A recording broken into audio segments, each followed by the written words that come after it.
मैं बलवंत राम सौ, गाँव डाबा, सेवानिवृत्त वरिष्ठ अध्यापक। मेरा जीवन शिक्षा के चक्कर में पहले पढ़ने में रहा। बिंग बाद 36 साल 4 महीना पढ़ाने में रहा। मेरा जीवन का लक्ष्य जो है वो सीखना और सिखाना ही है। में मुझे जो है एक विशेष आनंद की अनुभूति होती है। बचपन तो जो है पैदाइश तो यहीं की है, इसी गांव की।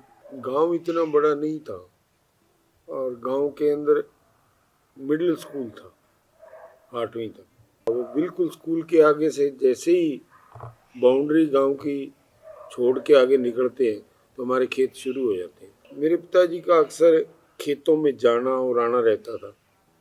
किसान होने के नाते जब भी वो खेत की तरफ निकलते तो जो टीचर्स थे उनसे उन्होंने जाते हुए भी मिल के जाना, वापस आते हुए भी मिल के आना। और सबसे बड़ी उपलब्धि जो है शिक्षा के क्षेत्र में मैं मानता हूँ कि मेरे पिताजी की वजह से रही, क्योंकि अध्यापक लोग जो थे वो ये समझते थे कि यार ये तो अपने मिलने वाले हैं, अपने मित्र के बेटे हैं, इसलिए हमारी उस वक्त पिटाई भी अच्छी होती थी। और उस वक्त ये प्रचलन था बच्चों से दूध मंगवाना, उपले मंगवा लेना। अध्यापकों के लिए कोई वो नहीं था सिस्टम, और हम खुश होकर के ले जाते थे। हमें तो ये बहाना चाहिए था कि आज ये दूध मंगा लें गुरुजी दोपहर में, तो पीरियड एक नहीं लगाना पड़ेगा, भाग जाएंगे और फिर आधी छुट्टी के बाद ही आएंगे। और ऐसे में जब पिताजी की जान पहचान थी तो ज़्यादातर ये था घरों से हम दूध है, चाय है। स्कूल टाइम के बाद भी हमें बिठा लेते थे बुला करके कि भाई 1 घंटा पढ़ना है, चाहे पढ़ना होता नहीं पढ़ना होता, लेकिन वहाँ 1 घंटा बैठा लेते। वो रूटीन वर्क जो होमवर्क होता वो वहीं बैठ के करना होता, फिर याद करना कुछ दे देते, वहीं वो सुनते। तो हमारी स्टडी जो है पूरे दबाव में, और ये नहीं उल्फत में इधर उधर भाग जाओ। और गांव में आने के बाद ये रहता था कांच के कंचे खेलना, गांव में लुका छिपी खेलना, जो अब भी बच्चे खेलते छोटे। लेकिन उस वक्त एक छुआछूत बड़ी चीज थी। हमारे परिवारों में उनको अछूत माना जाता था, उनको पानी भी ऊपर से डाला जाता था। उनके घर हम जाके आते तो बाहर से गेट के ऊपर पानी कैसे छींटे दिए जाते थे। एक मित्र था, वो के लोगों से था, और बाद में उसने ग्रेजुएशन तक हमारे साथ किया। तो वो भी सरकारी सेवा में पटवारी बन गए थे। बहुत अच्छे मित्र रहे हमारे। हम घर से चोरी वोरी में उनके यहाँ, वो हमारे यहाँ आते तो थोड़ा दुराव रखा जाता था, लेकिन इनके यहाँ जाते तो पता नहीं उनको ये होता था कि हमारे घर आए चौधरियों के लड़के तो बड़ा अच्छा है, या फिर वो स्नेहवश उनके यहाँ चाय वाय पीते। एक बार फर्स्ट टाइम हम जब पिक्चर देखने गए, मूव तो था दशहरा देखने का, और यहाँ से डब वाली जो है ट्रेन जाती थी और कोई मार्ग नहीं था। तो गांव से 5 किलोमीटर के करीब हम पैदल चल के ट्रेन से गए। वहाँ जो हमारा मित्र था उसके मामा जी जो थे वो कोई सरकारी सेवा में थे, वो LDC UDC इस तरह की पोस्ट पे रहे होंगे। लेकिन हमारे लिए वो बड़ा चार्म था, हम चाहे चौधरियों के बच्चे थे। उनके वहाँ हमने देखा 2 चेयर लगी हुई, एक टेबल लगा हुआ छोटा सा। हम कुर्सियों पे बैठ के अपने आप में बड़े खुश थे, क्या हाँ यार तेरे मामा तो बड़ा अमीर आदमी है। और उन्होंने हमें जो है नमकीन, बिस्किट और चाय, और हमने भरपेट वो मज़े से खाया, हमें इतना आनंद आया। और घर पर जब वापस आए दशहरा देखकर, रात्रि में शाम को एक ट्रेन आती थी 7:45 के करीब, उससे हम आए। घर में पूछा सुबह से गए हुए थे, भूख नहीं लगी? हमने कहा नहीं लगी। तो क्या खाया? हमें 5-5 रुपए मात्र मिले हुए थे। वो 5-5 हमने कह दिया, 5-5 रुपए हमारे पास थे, हमने तो वहाँ खा पी लिया खूब। हमारे पास तो अब भी 2-2 रुपए हैं, क्योंकि हमने खाया पिया उनके घर में। हम डर के मारे बताते नहीं थे। फिर एक दिन मेरी मम्मी से मैं बात कर रहा हूँ, मैंने कहा माँ ये वो जो हमारे साथ पढ़ के मामा बड़े अमीर हैं, वहाँ उनकी तो टेबलें लगी हुई थी और कुर्सियाँ लगी हुई थी, और वो तो प्लेट और चम्मच में उसमें खाना था, क्योंकि हमारे तो साधारण वही जो है कांसी के बर्तन है, और बड़े बड़े जो थालियाँ कटोरियाँ उस तरह का सिस्टम था। तो वहाँ कप कप जो चीनी के, और देखे बड़ा आश्चर्य हुआ, सुंदर सुंदर कप थे, बड़े अच्छे लगे। तो सब बातें सुनने के बाद माँ ने फिर भी कि अरे और किसी को मत बताना। के फिर छुट्टियाँ जब होती तो छुट्टियों में हम, ये नहीं था अब की तरह कुछ घंटे 2 घंटे स्कूल में खेलते, लेकिन बीच में खेत में जाके काम करवाना पड़ता था। अच्छा, ये प्रक्रिया थी। और जो ग्रीष्मकालीन अवकाश होता था उसमें तो विशेषकर गेहूं और चने की फसल जो है कटाई का टाइम आ जाता था, तो हमें ले जाते और वो पीछे से जो है उनको इकट्ठा करते, जो आगे आगे काटते जो भी, उसको पीछे से इकट्ठा करवा दो उनको, तो इस काम में लगाए रहते थे। तो व्यस्तता बहुत रहती थी, और जो भी स्टडी के मामले में बिना पढ़े चले जाते, अगर याद किए बिना चले जाते, तो पालिश अच्छी होती थी स्कूल में जाते, क्योंकि उनको कुछ इस तरह का लगाव था भी, ये हमारे मित्र के बालक हैं। हर किसी को तो नहीं, इतना नहीं पीटते थे, लेकिन हमें जरूर पीटा जाता, और हम उस भय के मारे खूब पढ़ने में मन लगा के पढ़ते थे। और बढ़िया जो है स्टडी का मेन कारण, जब बड़े होके और जब जॉब में गए तब हमारे समझ में आया अभी हम क्यों पढ़ गए और हमारे साथ वाले कुछ लोग क्यों नहीं पढ़े। ये एक मेन कारण रहा। उसके बाद जो है जब 8 पास करके हम मिडिल पास हो गए, 9th में हमने एडमिशन लिया संगरिया। तो संगरिया में जाने का एक ट्रेन का रास्ता था, या फिर ये एक रोड बनी हुई थी जो स्कूल तक 14 किलोमीटर पड़ती है, और 14 किलोमीटर हम साइकिल से जाते थे और 14 किलोमीटर साइकिल से ही आते थे। ये जो है अप डाउन करके हम पढ़े। और उस वक्त एक चोर बाजारी का सिस्टम था, विद्यालय से क्लास में से भाग जाना, छवि गृह में चले जाते थे। एक ही मात्र छवि गृह था मानसल पैलेस, लेकिन हम हनुमानगढ़, अबोहर, गंगानगर, डबवाड़ी, इन शहरों तक कोई भी नई फिल्म छोड़ते नहीं थे। घर वाले समझते पढ़ने गए, और हम वहाँ से स्कूल में लगाई हाजिरी, भागे, पकड़ी ट्रेन विदाउट चढ़ते, और सिनेमा देखा, 1-2 रुपए टिकट होती थी, और फिर वहाँ से वापस फ्री में ट्रेन से आना, और आके घर में पूछते हाँ पढ़ के आए, स्कूल से आ रहे पढ़ के। बाजार में कोई मिल जाता, अरे कैसे घूम रहे, कि हमारा घंटा खाली था, पीरियड आज लगा नहीं। जबकि ये बात गार्जियन जानते नहीं थे, भी पीरियड लगा नहीं तो क्यों नहीं लगा, कोई नहीं पूछता था। ये उस वक्त के आनंद थे।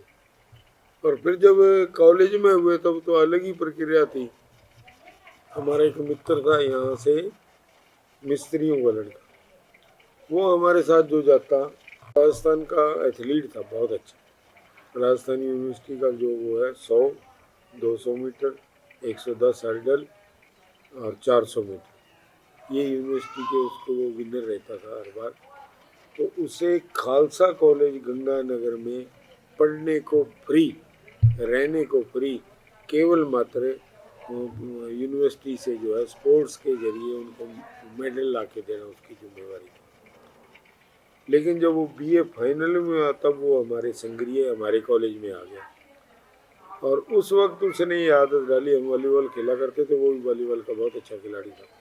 तो वो कहता हो यार खेलने चलते हैं, तो हम यहाँ से रेलवे स्टेशन तक दौड़ कर जाते थे 5 किलोमीटर, और 4:45 ट्रेन आती, उसको पकड़ के और 5:15 बजे संग्रिया उतर के कॉलेज में जाके खेलते, और एक 7:30 शाम को ट्रेन आती, उस ट्रेन को पकड़ के और फिर दौड़ के ही फिर गाँव आते। 10 किलोमीटर तो हम दौड़ते, 9.5 किलोमीटर, और बाकी वहाँ खेल के आते, लेकिन थकावट जानते ही नहीं। वो बड़ा अच्छा जो है एक वर्ष गुजरा, फिर उस लड़के का बीएसएफ में पोस्टिंग होगी, वो चला गया, और हम जो है ग्रेजुएशन करके एजुकेशन लाइन में आ गए। अब जो है, अब तो बात नहीं, छोटे छोटे बच्चों को स्कूल छोड़ते हैं और फिर घर आते ही कहते हैं इनको ट्यूशन पे लगाओ। तो ये समझ नहीं आता स्टडी कैसे हो रही है। और सबसे ज़्यादा जो है एजुकेशन के क्षेत्र में मैंने खुद भी सर्विस की है 36 साल 4 माह, और देख रहे हैं कि जितने भी प्राइवेट स्कूल है दुकानों की तरह काम करते हैं।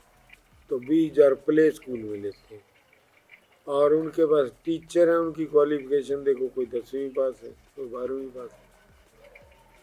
और विद्यालयों में जाकर के देखो तो एकदम क्रीम मिलेंगे आप, इतने बढ़िया लेक्चरर, इतने बढ़िया टीचर हैं। हमारे तो यहाँ सीनियर स्कूल है, एक गर्ल्स स्कूल है सेकेंडरी, वो इंग्लिश मीडियम का सरकार का ही, तो उनके अंदर इतने इंटेलिजेंट टीचर्स आए हुए हैं कि 80, 85, 90% अंक लेकर के जो है मेरिट में होकर के टीचर आए हैं।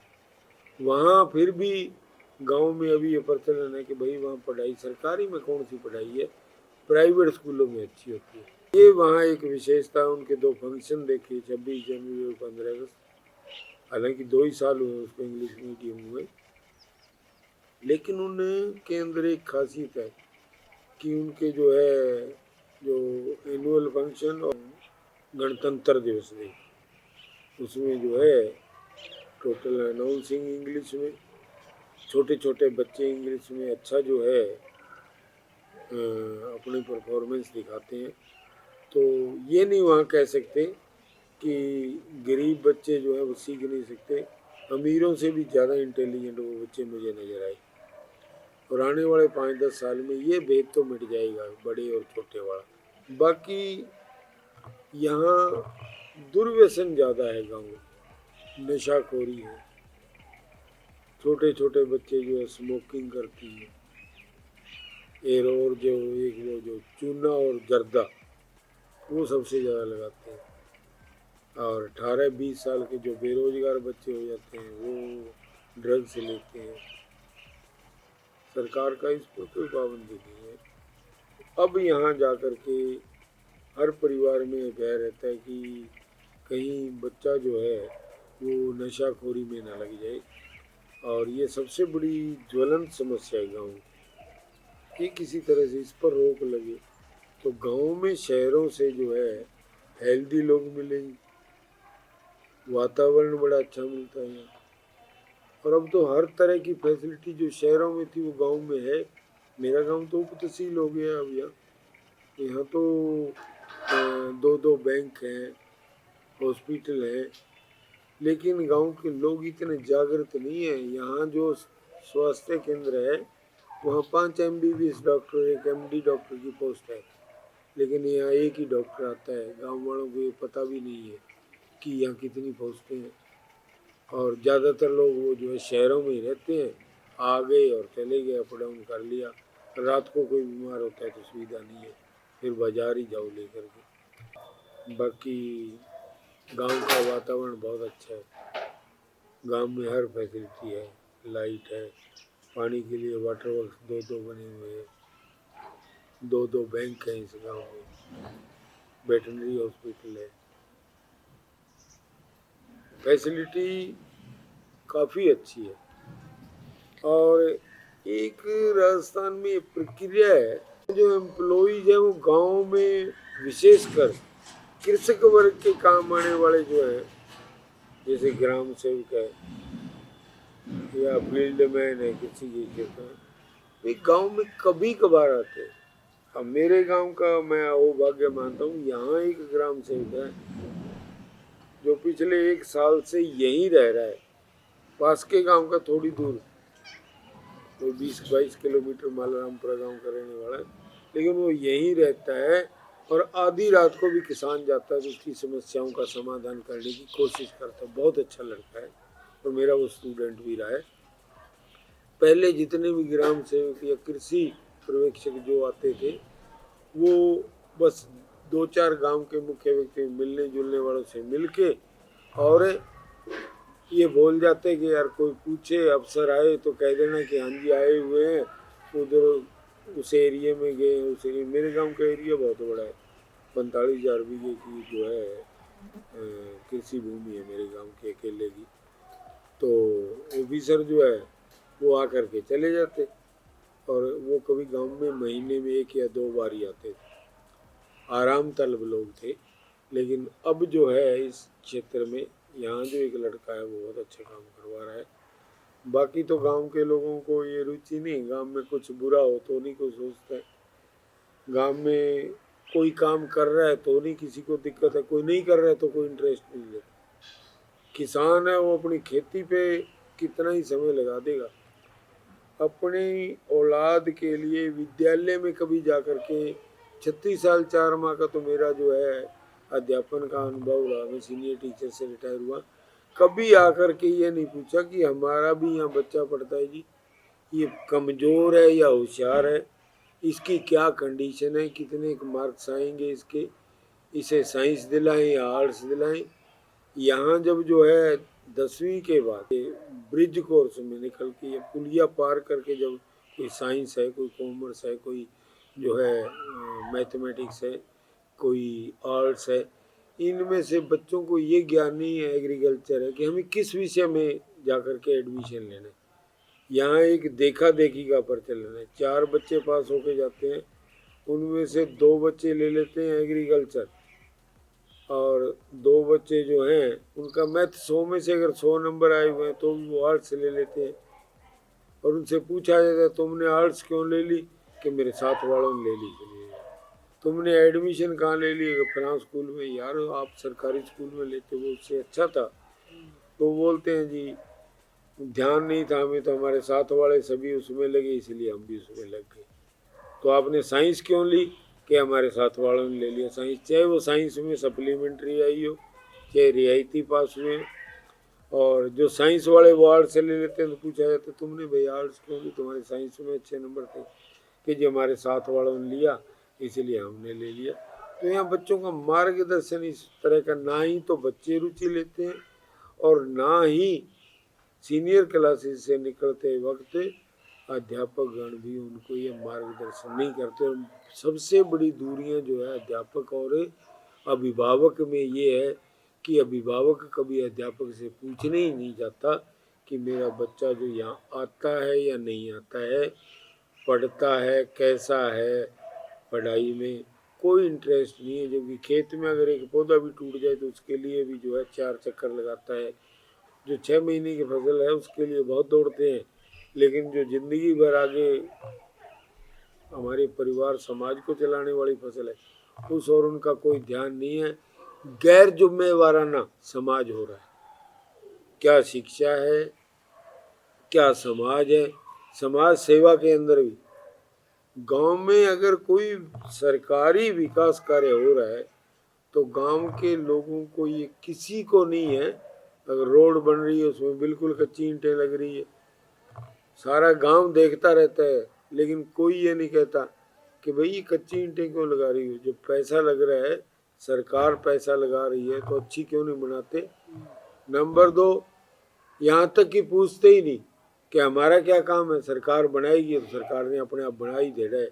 और बाद में फिर ये निकलता है कि ये तो घटिया जो है सड़क बन गई, ये घटिया खाड़े बन गए, पानी लगने वाले टूट रहे हैं, ये अच्छी मटेरियल नहीं लगा है। लेकिन जब बन रहा है तब कोई नहीं जाता। मेरे घर में एजुकेशन लाइन का ये सिस्टम था कि बड़े भाई जो टीचर थे, और सबसे बड़ा गाइड नहीं, सबसे बड़ा कारण यही रहा कि हम जो है विद्यालय में एब्सेंट होते तो पिताजी जब जाते तो पकड़ में आ जाते। और यह विशेष था उनका कि जब खेत से आते हुए कभी उनको कोई सब्जी ला दी खेत से, कभी ग्वार फली ला दी, कभी जो है मतीरी ला दी, कभी ककड़ी ला दी। और वो लोग जो है विशेष आदर देते थे कि आ जाया करो, बैठ जाया करो। और जब बैठते उनके पास तो ये होता हमारे वाला आता है कि नहीं आता, हमारे वाला पढ़ता है कि नहीं पढ़ता। हमारी खिंचाई का मेन कारण रहता। और दिमाग से पूरे मेरी फैमिली में ही है, हमारे पूरे समाज में, साहू समाज में जितने मेरे गांव के हैं लगभग सभी शिक्षित हैं। और सबसे ज़्यादा एजुकेशन भी मेरे गांव में हमारे परिवारों ने ली। अच्छी पोस्टों में भी लगभग मेरे गांव के ही है। अपन लोग थे वो ज़्यादातर, लेकिन पढ़े लिखे नहीं। एक या दो घर जो पढ़े लिखे थे, उन्होंने कभी उन्हें ये मार्गदर्शन ही नहीं किया कि आप बच्चों को पढ़ाइए। उन्होंने कहा क्या पढ़ा है पढ़ाई में, आप खेती करवाइए, इससे बढ़िया कोई चीज़ नहीं है। और अब जो है हमें महसूस होता है कि उनका जो है वो कोई व्यू इस तरह से था भी, अगर ये लोग पढ़ लिख जाएंगे तो हमारी चौधराहट खत्म हो जाएगी। जो भी कोई अब जितने बच्चे आते हैं कभी कभी पूछने आ जाते हैं जी मैं अब क्या करूं, क्या करना चाहिए, तो मैं तो चलकर प्रयास करता हूं कि उन बच्चों के लिए, मुझे जिस चीज़ का ज्ञान नहीं है कि अब इस बच्चे को कहाँ जाना चाहिए, अब कौन से कोचिंग सेंटर में निकलना चाहिए, तो मैं दूसरों से भी परामर्श करके उन्हें जो है ये बताने की कोशिश करता हूँ कि आप इस मार्ग में जाओ बेटा, ये आपके लिए लाभदायक रहेगा। नहीं खूब होते थे, लेकिन हम कहते हैं ना घर में आकर के झूठ बोलना पड़ता था। वो हमें अच्छे लगते थे, हमारे मित्र थे, और वो हमारा जो है रिस्पेक्ट भी करते थे, हमारे साथ रहना पसंद करते थे। वो कभी जो है ये नहीं सोचते थे कि ये हमारे से बड़े हैं या ऊंची जाति के हैं, ये उनके भावना नहीं थी और ना ही हमारे मन में थी। नहीं, मेरे फादर नहीं कहते थे, लेकिन समाज कहता था ना। हर तो एक बार तो हम खेल के आए बाहर से, रात को खेलते खेलते पानी पी लिया, तो घर आए तो बाद में वो रास्ते में दूसरे लड़के कहने लगे अरे ये तेने क्या कर लिया। मैंने कहा यार घर नहीं बताना, कोई बात नहीं, चलो ले लिया, ठीक है, प्यास लगी हुई थी पी लिया। और पानी कौन सा उस वक्त, ये थोड़ा ही था, गांव में दो दो जो है वाटर वर्क्स लगे हुए हैं, तीन तीन टंकियाँ चार चार बनी हुई है। उस वक्त जो है पानी जोहड़ में पीते थे, का पानी है खाड़ों में वैसे ही पीते थे। जमीन का पानी मीठा होता ही नहीं था, 1% भी मीठा नहीं था, 100 फीट तक भी मीठा पानी नहीं था। आज 20 फीट पे मीठा पानी है जमीन का। एक तो जाट समाज में सबसे बड़ी कमी क्या है कि हमारे समाज में इंफीरियरिटी कॉम्प्लेक्स बहुत अधिक है। किसान अगर खेती करता है वो 2 बीघे में सब्जी लगा लेता है, और जब फसल सब्जी की अच्छी तैयार हो जाती है तो मार्केट में जाके जब बेचता है तो उसकी, जैसे मान लिया उसने आलू बोली तो 2 रुपये किलो बिकते हैं, लेकिन गांव में 20 रुपये किलो बिक रहे हैं, तो वो गांव में घूम के नहीं बेच सकता। वो कहता है कि बेइज्जती नहीं होती क्या, अभी आलू बेच रहे हैं। तो मैंने कहा भाई ये तो जब तुम अपना जो गेहूँ है, ये कॉटन है, ये जब बाजार में बेचते हो तब तुम्हारी बेइज्जती नहीं होती है, तो वो भी तुम्हारे खेत का ही है, कुछ चुराया थोड़ा ही किसी से। लेकिन किसान में इंफीरियरिटी कॉम्प्लेक्स बहुत अधिक है कि ऊंदरे को जामिड़ो वो तो बिल्ली खो देगा। यानी जिस कृषि के क्षेत्र में ज़्यादा गांव के लोग हैं, कृषक ही हैं, तो एक ये प्रक्रिया है कि जब एक पीढ़ी में एक व्यक्ति के पास 100 बीघा जमीन थी, वो 100 बीघा जमीन में पहले संयुक्त परिवार थे, अगर 4 भाई थे तो 25-25 बीघे आई। अब 4 के 4-4 बच्चे और हो गए तो जमीन तो 6-6 बीघे आई। लेकिन सारे के सारे उसी में लगे रहते हैं, कोई अन्यंतर दूसरा काम नहीं कर रहे। और दूसरा काम कोई हमें शान शौकत का मिले, शान शौकत किसमें समझते हैं, सरकारी नौकरी मिले, कोई ऊंचे ओहदे की नौकरी मिले तो करें। और एक ही काम पे जहाँ पहले 4 भाई चारों जो है 100 बीघे खेती कर रहे हैं, 25-25 बीघे हो रही है, संयुक्त परिवार है, एक जगह एक चूल्हे पे खर्चा है, और आमदन जो है एक खेत की, खुद के आदमी काम करने वाले हैं, खुद की महिलाएं भी सहयोग देने वाली हैं, तो उनको आय अच्छी होती थी। अब जो है अब ये हो गया कि सब वो 6-6 बीघे पे हो रहे हैं, और परिवार संयुक्त है नहीं, एक बाप के 2 बेटे हैं। प्रक्रिया तो यहाँ तक है कि बाप अलग है और दोनों बेटे अलग है, नहीं तो दोनों तो अलग है ही है। जन सैलाब बढ़ रहा है, कृषि क्षेत्र जो है जोत घट रही है, हमारी घट रही है, तो भी उनसे पूछा जाए कि यार कोई और व्यवसाय, कि यार खेती ऊंदरे को जामेड़ो तो भाई बिल्ली खोदे को खेती करांगा और क्या है, बूढ़ियाँ करी में कर लेंगा। ये हम जो अपना प्रोफेशन नहीं बदलना चाहते, और इसमें ज़्यादातर जो है पीड़ित हैं और दिखावा अधिक, दिखावा बहुत ज़्यादा करते हैं।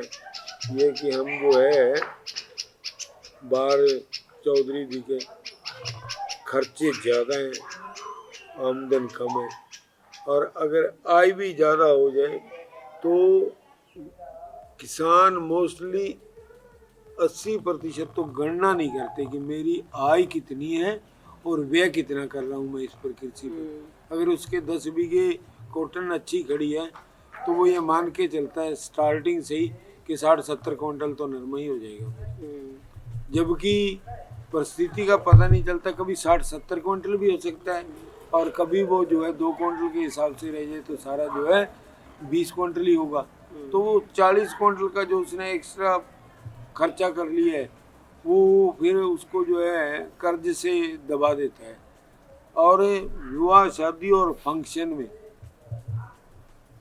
बहुत ज़्यादा खर्चे करते हैं, बहुत ज़्यादा, लोग दिखावा ज़्यादा है और उनको पता ही नहीं है। जैसे कैटरिंग है, बाहर से जो है ये पैलेस है और इनमें जाके शादी करना, शादियाँ तो घर में भी हो सकती हैं, कोई सार्वजनिक जगह है वहाँ पर हो सकती है, लेकिन नहीं, कोई बड़ा दिखावा करना जरूरी है। और एक कारण और रहा, सरकार ने जो उपक्रम अपनाया था कि किसानों को कर्ज से उबारा जाए, ग्रामीण क्षेत्र के लोगों को, तो इनको जो है सस्ते दर पर महाजनों के चंगुल से निकलने के लिए बैंक से ब्याज दे दिया जाए, कृषि ऋण, और एक कृषि के ऊपर ऋण देना शुरू किया, कृषि को जो है गिरवी रख करके। लेकिन किसान उसका व्यू नहीं समझ पाए। किसानों ने जो है आड़तिया उसका है या महाजन जो उसका है जिससे वो पहले उधार लेता रहा है, वो उससे वैसे ही ले रहा है और बैंक से और उठाना शुरू कर दिया। महाजन वगैरह तो तकादा करने लग जाते हैं 6 महीने बाद, 3-4 महीने बाद कहने लगते अब तो भाई फसल हो गई, लाओ कुछ पैसा लौटाओ, आपकी तरफ काफी हो रहा है पैसा। सरकारी उपक्रम जो है बैंक वगैरह है वो जो है वो एक नोटिस भेज देते हैं, वो तो आते नहीं पता करने के लिए, और कई बार नहीं आते तो वो कर्ज से दब जाता है और फिर 12-12.5% ब्याज लगना शुरू हो जाता है। इस तरह से किसान ज़्यादा पीड़ित हो जाता है। मेरा एजुकेशन लाइन में जाने का कोई व्यू नहीं था, उसके लिए श्रेय जाता है। यहाँ हमारे एक मेरे पापा के फ्रेंड थे डिप्टी साहब, पुलिस से रिटायर्ड DSP थे। मेरा 2 बार पुलिस में अपॉइंटमेंट हुआ, मेरी रुचि थी पुलिस में, गेम्स में खेलता था इसलिए पुलिस में जल्दी से हो गया। लेकिन उस वक्त एक प्रक्रिया थी कि जो है करेक्टर के लिए पुलिस थाना से करेक्टर सर्टिफिकेट जो है लेना पड़ता था कि इनका चाल चलन कैसा है। और हमें तब तक ये ज्ञान नहीं था कि पुलिस थाने वाले किसके पास जाते हैं जांच करने के लिए, क्या करते हैं। अब तो प्रक्रिया घर आते हैं कि जी आपके बच्चे का हुआ है, आप पर कोई मुकदमा और नहीं है, गांव के सरपंच से पूछते हैं और अड़ोस पड़ोस से पूछते हैं कि ये इनका लड़का है या लड़की है, ये जॉब लगा है इसका, तो ये इनका चाल चलन कैसा है। उस वक्त वो केवल मात्र गांव में दानाराम जी डिप्टी साहब को ही पूछते थे, वो सीधे ये तो या तो ये कभी संगरिया गए हुए थे पुलिस थाना में तो वहाँ पूछ लेते, वो आना भी यहाँ मुनासिब नहीं समझते थे, या फिर आते तो यहाँ पूछ जाते। और इन्होंने हर बार यही कहा अरे बेकार है, इसका नहीं लगाना है, ये आवारा है, हमारे वाला है, हमें पता है मेरे दोस्त का लड़का है, इसका मत भेजना नाम नाम वहाँ, ये नहीं काबिल नहीं। वो खुद पुलिस में थे वो। अब बाद में जब जबरदस्ती उन्होंने मुझे B.Ed करवाया, वो डायरेक्टर थे फिर हमारी संस्था यहाँ B.Ed कॉलेज एक ही था संगरिया में, उसके डायरेक्टर थे। तो उन्होंने कहा बेटा ये कर लो, मैंने कहा मुझे नहीं करना है, मैं एजुकेशन लाइन में नहीं जाना चाहता। तो वो कहा करते थे संगरिया जाता है रोजाना, ग्रेजुएशन कर लिया, ऐसे ही घूम रहा है। 1 साल में ग्रेजुएशन करके भी ऐसे ही घूमता रहा। मैंने कहा B.Ed नहीं करना। और B.Ed में एडमिशन की प्रक्रिया थी, डायरेक्टरी करते थे संस्था के, और वो जो है 40-45% वाले का कर लेते थे और 80% वाले का नहीं करते थे, यानी सिफारसी पत्र चलते थे उस वक्त। तो उन्होंने ज़बरदस्ती मेरे से फार्म भरवा लिया और कहने लगे फीस मैं तेरे पापा से ले लूँगा, जाना हो तो जाना, नहीं जाना हो मत जाना, एग्ज़ाम दे लेना और तू कलेक्टर लग जाना, हमें कोई एतराज़ नहीं है, लेकिन B.Ed कर ले बेटा, बाद में तू कभी कहेगा कि ये मेरे लिए बड़ी अच्छी चीज़ हुई। और जब हम B.Ed हमने की तुरंत बाद ही हमारी पोस्टिंग हो गई।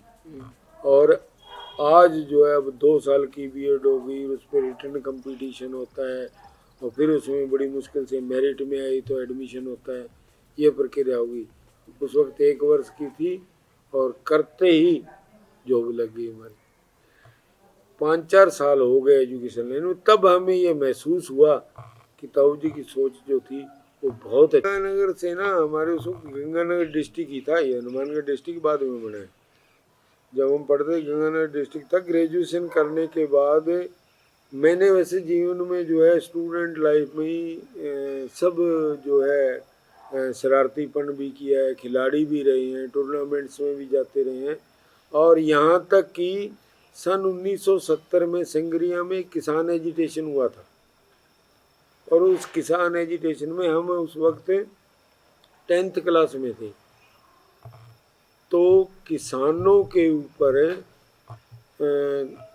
मुख्यमंत्री मोहनलाल सुखाड़िया का शासन था। राजस्थान में मोहनलाल जी सुखाड़िया मुख्यमंत्री थे और यहाँ संगरिया में गोलियां चलवा दी थी किसानों को। अच्छा। और उस गोली कांड के अंदर 7 जनवरी सन 1970 को गोली कांड में हमारा एक क्लास फेलो था देवेंद्र सिंह, शाहपुणी गांव में खाट के पास, वहाँ का वो जो आजकल शाहपुणी हमारे यहाँ विधायक है, उनके गांव का था वो बच्चा। हमारा क्लास फेलो था, हमारा मित्र था। उसको बीएड हॉस्टल के पास गोली मारी थी। बाकी उन्होंने मारे थे, गोली कांड किया था लोगों को, किसानों को जो है एजिटेशन फेल करने के लिए। अच्छा। और जैसे ही उसको गोली लगी, उठा के हम हॉस्पिटल में भी ले आए थे। हम भी उसमें शरारती तत्वों में शामिल थे। हम उसको उठा के ले आए थे हॉस्पिटल में, लेकिन वहाँ उसकी डेथ हो गई। उस वक्त काफ़ी 7-8 लोग मरे थे संगरिया में और बीबीसी से खबरें आती थी। अच्छा। ये दूरदर्शन कुछ नहीं होता था। बीबीसी से खबर आई थी कि संगरिया में गोली चली और 2 व्यक्ति मारे गए, जबकि 6-7 का तो मेरे पास प्रूफ है उस वक्त। ये तब का जो अधिकारी जो थे पुलिस के, उनका प्रमोशन हुआ।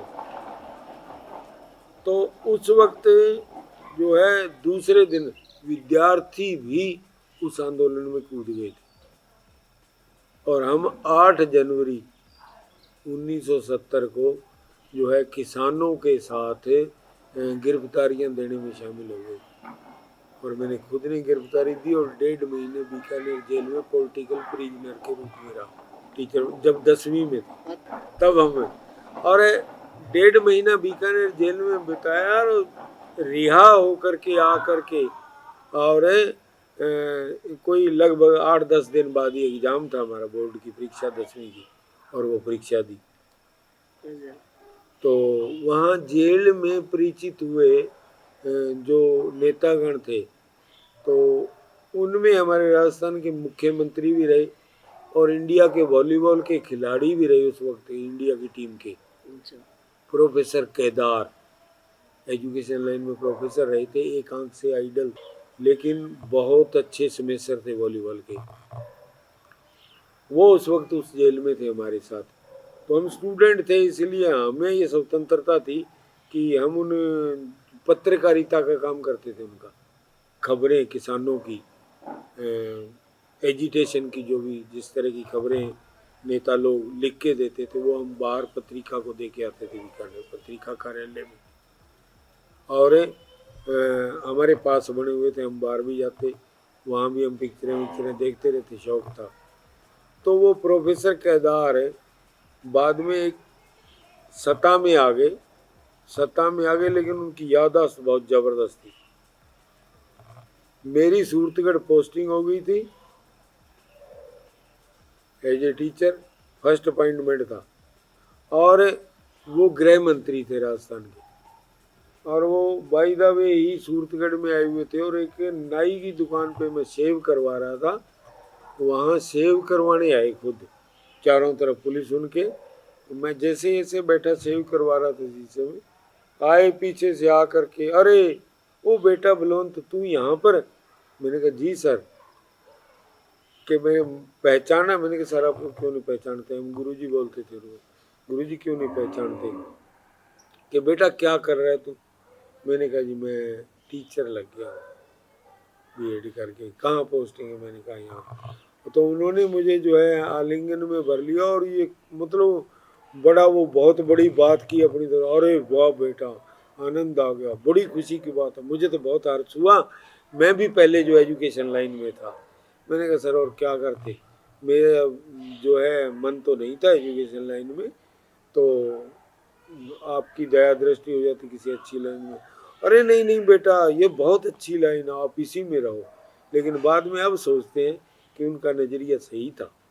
उस वक्त मुझे लग रहा था गृह मंत्री या किसी भी पोस्ट पे लगा सकते हैं, और ग्रेजुएट उस वक्त कम 74 में ग्रेजुएशन कर लिया था हमने, और मैं एमए हो गया था 76 में, और 77 में मेरी पोस्टिंग ही हो गई थी। जन्म मेरा है 53 अक्टूबर का, 1953, 28 अक्टूबर।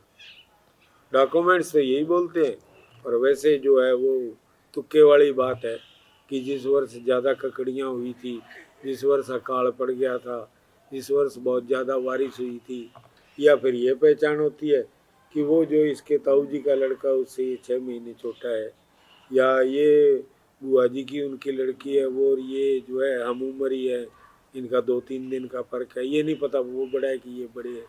उस वक्त जन्म की ये तिथियाँ होती थी। लेकिन मेरा जन्म तिथि जो है वो 28 अक्टूबर 1953 रखा गया। लेकिन जब प्रोफेसर केदार ने कहा, उसके बाद मैंने अपने बच्चों को शिक्षा दिलाई, तो मैंने ये विशेषकर ये ध्यान जरूर रखा कि हमारे क्षेत्र में तब भी वही चौधराहट थी हमारे परिवार में जो थी, वो आज भी चल रही है, वही थी कि जो है ये थोड़ा सा जब बच्चा 10वीं या 11वीं कर ले, थोड़ा जैसे मैच्योर होने लगे, तो वो थोड़ा आवारा टाइप हो जाए, वो स्मोकिंग है, थिएटर वेटर जाना है, इस तरह के। तो मैंने ये प्रक्रिया देख करके पिंकू को तो जो है हॉस्टल में, पहले गांव में पढ़ाया और फिर हॉस्टल में 2 साल संगरिया, उसके बाद कोटा छोड़ दिया। और राज जो था बेटा, उसको 9 तक यहाँ पढ़ाया सिंगरिया हॉस्टल में रख करके, और उसके बाद उसको बगड़ एक कस्बा है राजस्थान में, सीकर डिस्ट्रिक्ट में, वहाँ केवल मात्र इसलिए पहले मैं देखने गया, हमारे परिवार के और बच्चे पढ़ते थे, मैंने कहा यार मैं भी चलूँगा तुम्हारे साथ, देखूँगा कैसा विद्यालय। वहाँ गया देखने, तो मेरा एक मित्र था टीचर, उसका साला वहाँ जो लेक्चरर था, वहाँ मिले, उससे बातचीत हुई, पता चला। तो वहाँ छोड़ने का एक ही कारण था, उसको मैंने वहाँ छोड़ा। एक कारण क्या था, एक तो वहाँ कोई जो है वो छवि गृह नहीं। मैं खुद देखता था तो मुझे पता था कि ये प्रक्रिया यहाँ रहेंगे तो ये भी करेंगे, तो उसको वहाँ इसलिए छोड़ दिया कि वहाँ एक तो छवि गृह नहीं था, नंबर 2 वहाँ चारों तरफ बड़े बड़े टीले और बैरानी इलाका है, सिंचित क्षेत्र नहीं है। तो वहाँ बच्चे अगर स्कूल छोड़ेंगे, हमारी तरह क्लास छोड़ देंगे, भी आज खाली थी, तो ये जाएंगे कहाँ? जबकि शहर के अंदर क्या क्या चीज़ें मिलती थी, बच्चों की किताबें, दूध, बिस्कुट, चाय, कपड़े बच्चों के, जूते, और नाई की दुकान। धोबी की दुकान नहीं थी वहाँ, तो खुद धोने पड़ते थे। तो मुझे वो उस लिहाज से बड़ा अच्छा लगा था सुबह, वहाँ राज को छोड़ा और वहाँ से कोटा भेज दिया।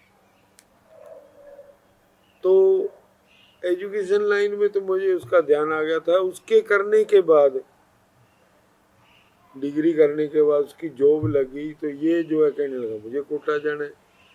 तो मैंने कहा कोटा तो अब अकेली कहाँ जाएगी, लेकिन फिर भी मेरे ये था कि इसके ये ना भावना रह जाए कि मैं लड़की हूँ मुझे भेज नहीं रही। 2 साल ये भी कोटा रही, हिंदी मीडियम से यहाँ से गई हुई, और वहाँ जा कर के ये कहती मुझे तो इंग्लिश मीडियम में जो है कोचिंग क्लासेस अटेंड करनी है। मैंने कहा बेटा हिंदी से आए हो, इंग्लिश में चलोगे, लेकिन ये बढ़िया, इसका प्राइवेट कॉलेज में एडमिशन भी हो गया था इंजीनियरिंग में। ये कहती प्राइवेट में जाना नहीं, मुझे तो आईआईटी में जाना। मैंने कहा आईआईटी अपनी थोड़ी घर की जो चले जाओगे, तो वही देख लो। फिर इसको गुड़गांव लगा दिया, फिर तो उसी क्षेत्र में गुड़गांव से दिल्ली वही रहती रही। तो ये इस तरह से हमने खुद एजुकेशन ली, और जहाँ जहाँ से हम गुजरे हमें ध्यान था। हम यूनिवर्सिटी ऐसे ही चले जाते थे। जयपुर यूनिवर्सिटी में जो भी वहाँ झंकार वगैरह के प्रोग्राम होते हैं, एनुअल फंक्शन, वो देखने यहाँ से संग्रिया से बैठते और फ्री में ट्रेन में जयपुर, और वहाँ हॉस्टल में जो लड़के रहते उनके साथ रहते। कभी किसी हॉस्टल में रुक गए 10 दिन, कभी किसी। वहाँ जो स्टूडेंट्स रहते थे वही वार्डन होते थे, और वही जो है उनकी व्यवस्था रहती थी हॉस्टलों की। उन्हीं में से चुनाव होके वार्डन और मेस मैनेजर वगैरह बना दिए जाते। और हॉस्टल की प्रक्रिया यहाँ से भी यही थी। हम गांव से अप डाउन करके पढ़े हैं, लेकिन हम जाते कॉलेज पढ़ने तो कॉलेज में ये प्रक्रिया थी। यहाँ से कॉलेज गए पढ़ने, और जब लंच टाइम हुआ, क्लासेज बीच में लंच टाइम में बंद होती थी, तो हॉस्टल में जाते, और वहाँ जो भी अप डाउन करने वाले स्टूडेंट थे सब खाना हॉस्टल में खाते। और बिल जो था वो सबका जो है मिला के, जो हॉस्टल में रहते थे वही हमारे मित्र, वो कहते यार हम वहीं कलेक्ट कर लेंगे, सुबह आते हो शाम को जाते हो तो खाना यहीं खाया करो। तो हॉस्टल को हम ऐसे समझते थे भी अपना घर ही है, कोई दिक्कत नहीं है। और ऐसे ही यूनिवर्सिटी चले जाते थे। मैं महीना महीना जयपुर रह जाता था यूनिवर्सिटी में। यहाँ से ट्रेन पकड़ी चले जाते, और मोस्टली ट्रेन में जो टीटी वगैरह लगे हुए थे वो खिलाड़ी विलाड़ी थे, हमारे यहाँ खेल के जाते थे। पहले जब हम 9th 10th में थे तब वो वहाँ खेलते थे। जब हम ग्रेजुएशन किया तब तक वो जो है जॉब में लग गए रेलवे में। तो हॉकी का खिलाड़ी था एक, तो डबवाली का लड़का, वो उनके पास हम गार्ड के डिब्बे में बैठ जाते। और वो नहीं होते तो भी हम बोल देते यार हम तो जो है वो जंटे बोले के पास आए हुए। वो सब जानते थे वहाँ भी। वो ये और कहते कहते अरे यार आज नहीं आए जंटा सिंह जी, तो बैठो यार चाय वाय पी जाओ। हाँ, और ये भी नहीं पूछते टिकट लाए हो कि नहीं लाए, और बैठते गार्ड के डिब्बे में बैठते जाके। और महसूस ही नहीं होता था भी टिकट नहीं लेंगे तो यार पकड़े गए तो क्या होगा। कौन पकड़ता है यार, अपनी ट्रेन है जहाँ मर्जी जाओ। उस वक्त चलता था वास्तव में। शादी मेरी 14 फरवरी 1979।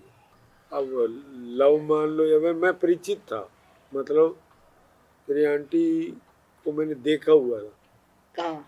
इनके गांव में पोस्टिंग थी मेरी, दूसरी पोस्टिंग जो थी, यानी फर्स्ट पोस्टिंग के बाद ट्रांसफ़र होकर जब मैं इनके गांव गया था तो इनके गांव में पोस्टिंग थी। मेरी स्टूडेंट नहीं थी। जैसे मैं गया था अगस्त के महीने में इनके गांव में, और इन्होंने पिछले जून में जब स्कूल एंड होते हैं तब इन्होंने मिडिल पास कर लिया था। घर रहते थे लेकिन स्कूल के आगे से इनका आना जाना रहता था, खेत जाना, और स्कूल के आगे जो है पानी ले जाते थे। ये स्कूल के आगे डिग्गी होती थी उससे, तो देखे हुए थे।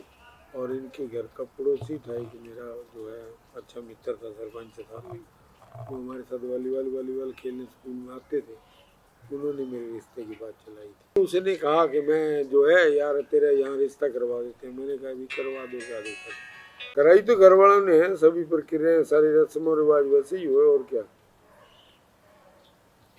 वैसे ही बारात गई है, वो बिरद विनायक सब हुए हैं घर पे, सारा कुछ सिस्टम तो वही हुआ था।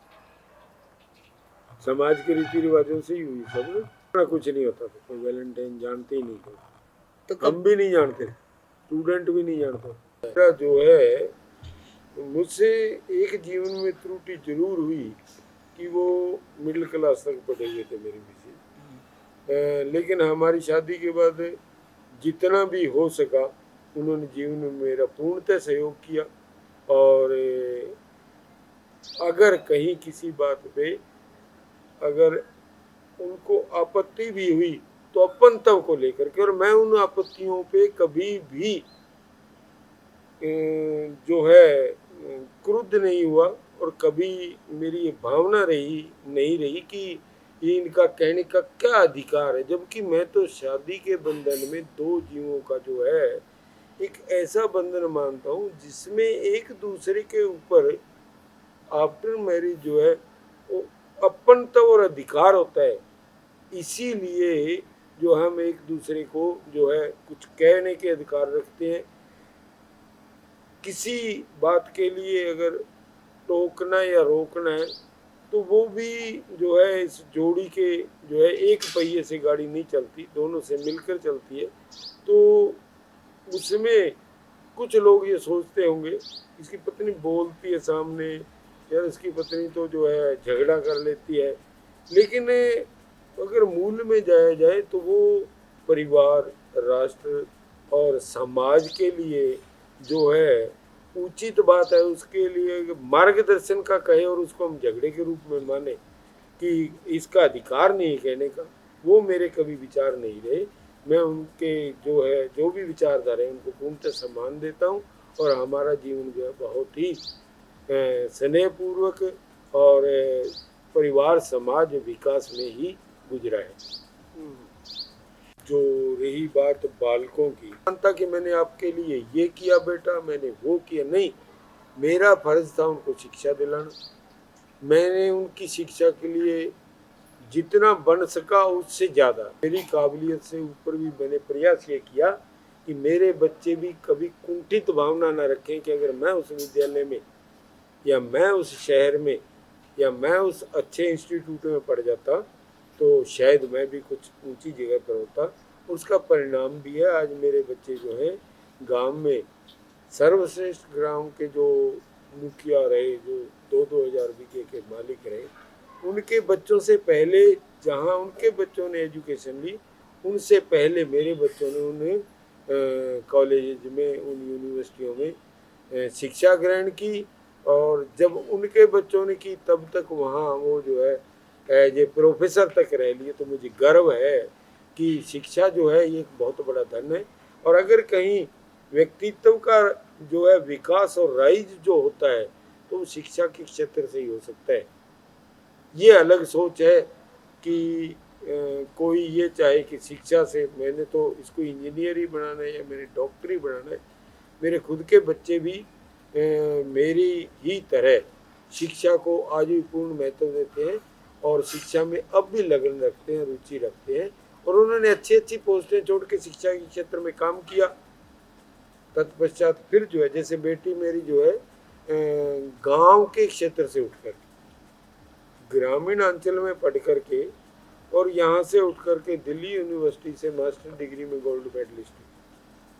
तो ऐसी बात नहीं है, गांव में प्रतिभाओं की कमी नहीं है, लेकिन हम जो उसको तराश नहीं पा रहे। अब भी ग्रामीण क्षेत्र के लोगों में इंफीरियरिटी कॉम्प्लेक्स, किसी भी क्षेत्र में वो काम करेंगे, हर एक, चाहे बिजनेस है, चाहे स्टडी है, चाहे जॉब है, उसमें रिस्क लेना बहुत ज़रूरी है। लेकिन व्यापार है उसमें भी रिस्क है, लेकिन ग्रामीण क्षेत्र के लोग रिस्क से बहुत डरते हैं। किसान को जो रेट मिला उससे 50 गुना ज़्यादा रेट पर बिकती है, लेकिन किसान को अगर ये कहा गया कि आप भी खड़े होकर वहाँ बेच सकते हो, कहते अपमान नहीं हो जाएगा, कोई ये नहीं कहेगा कल तू सब्जी बेचने लग गया। तो ये जो है हमारे ग्रामीण क्षेत्र के वर्ग में से ये बात इनके दिमाग में से निकालने की है। तो ये अवधारणाएं गांव के विकास के लिए बाधक है, इनको त्यागना पड़ेगा। गांव में सुविधाएं सरकार बहुत दे रही है, सुविधाओं का दुरुपयोग। गांव के जो जितने भी मुखिया पहले रहे स्वार्थी तत्व रहे, उन्होंने जोड़ पायतान की जगह नहीं छोड़ी, उन्होंने गोचर भूमि को नहीं छोड़ा है, उन्होंने कुएं नहीं छोड़े हैं गांव के, उन्होंने चौपालें नहीं छोड़ी, सब जगह जो है आबादी काट दी। और आज परिस्थिति ये आ जाती है कि गांव में अगर भारी बारिश हो जाए, 40-50 अंगुल बारिश हो जाए, तो गांव के डूबने की नौबत आ जाती है, क्योंकि पानी कहीं निकल के नहीं जा रहा। तो इस तरह से जो गांव में प्रॉब्लम्स, समस्याएं आती हैं, गांव से प्रशासन शहरों की ओर, गांधी जी का जो स्वप्न था कि राम राज स्थापित, गांवों से शहरों की ओर, यानी नीची इकाई से, ग्राम पंचायत से जो है पार्लियामेंट तक जो है कानून चले, ग्राम पंचायत सुझाव दे, फिर जो है नगर पालिका सुझाव दे, फिर नगर परिषद, जिला परिषद, फिर राज्य की जो है विधानसभाएं और राज्य परिषद वो सुझाव दें, और फिर सेंटर में जाकर के उस पर जो है बैठ कर के कानून व्यवस्था बनाई जाए जो वहाँ के लोकल के लोगों के हित में हो। ये काम कहावत है, हम बचपन से सीखते आए हैं, बचपन से देखते आए हैं और आज तक चल रहा वही। जब हम छोटे थे तब हमने देखा, उसके बाद जो हमसे छोटे हैं उन्होंने देखा, और आज के बच्चे उन्होंने देखा। लेकिन एक बुजुर्गों से बात सुनने को मिलती थी, छोटे बालक को घर में डराने के लिए बोला जाता था, अरे चुप हो जा नहीं तो हाउ आ जाएगा। ये हाउ शब्द से अब मैं जो है बड़ा जब एजुकेशन लाइन में आया और जब हमें भी अंग्रेजी पढ़ने को मिली तो पता चला कि HOW हाउ एक शब्द है और हाउ का मतलब होता है कैसा है, किसी को पता ही नहीं है एनी हाउ कैसा है। लेकिन उस वक्त हमारे बचपन से ये हुआ था कि हाउ पता नहीं क्या, वो जो है खूंखार चीज है जो जिसको भी कहा जाता है, और बच्चा हाउ के भैसे सो जाता था, बच्चा उदम मचाता हुआ चुप होके बैठ जाता था कि हाउ आ रहा है। और आज भी वो प्रक्रिया चल रही कि हाउ आ गया। तो हम तो हाउ शब्द को भी अभी तक स्पष्ट नहीं कर पाए कि हाउ कोई खूंखार वस्तु नहीं है, कोई इतना भयानक जानवर नहीं है जो हमें खा जाएगा। तत्कालीन समय में कोई शिक्षा के क्षेत्र में मांगने वाला नहीं था कि यहाँ कॉलेज हो। इस गांव में 850 विद्यार्थी हैं। 2 सरकारी स्कूल जो हैं उनमें 850 विद्यार्थी हैं, और आसपास के स्कूल जो हैं ढाणियों में और खेतों में, वहाँ के कुल मिलाकर के सरकारी स्कूलों के बच्चे जोड़े गए तो लगभग 1500 बच्चे हैं। और 1500 बच्चे जहाँ अध्ययन करते हैं वहाँ कॉलेज की व्यवस्था होनी चाहिए, वहाँ साइंस होनी चाहिए, वहाँ खेल स्टेडियम होने चाहिए। इतने बड़े गांव में से अब पिछले 5, 7, 10 साल से एक भी बच्चा नहीं है जो जिला स्तर पर भी कहीं खेल में उपलब्धि प्राप्त करके आया। विकास का क्षेत्र और उन्नति का मार्ग जो है वो तो शिक्षा है। अगर शिक्षा के मंदिरों की ओर ध्यान दिया जाए तो ऐसी कोई भी विकास में रुकावट आने वाली चीज़ नहीं है कि गांव में विकास नहीं हो सकता। शहरों से ज़्यादा विकास गांव में हो सकता है। गांव में हष्ट-पुष्ट बच्चे हैं, गांव में जो है शुद्ध भोजन है, गांव में शुद्ध जो वातावरण है, और गांव में खुले खुले खेल के मैदान, और सभी अब तो सुविधाएं भी है, लाइट है, पानी है। सही है। गांव में कोई ऐसी चीज नहीं है जो नहीं उपलब्ध है, लेकिन ध्यान जो है वो आध्यात्मिकता की ओर ज्यादा है लोगों का, शिक्षा की ओर कम है। और जिन लोगों का शिक्षा की ओर ध्यान है वे आगे बढ़ रहे हैं, और शिक्षा ही एक ऐसा जो है साधन है जिससे राष्ट्र का विकास हो सकता है।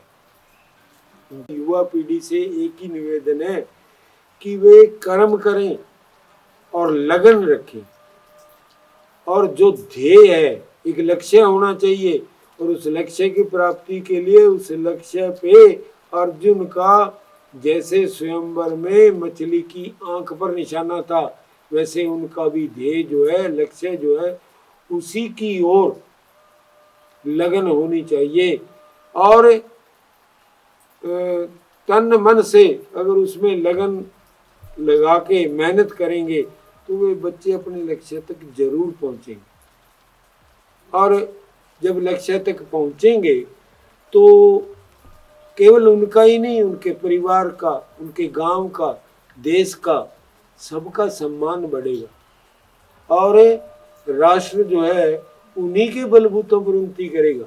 गांव के बच्चे तो चांद ही नहीं, इससे भी ऊपर जाने की क्षमता रखते हैं, लेकिन उद्देश्य एक ही है कि उनमें लगन होनी चाहिए, उनमें तत्परता होनी चाहिए, और अपने जो है लक्ष्य की तरफ उनका सीधा ध्यान होना चाहिए।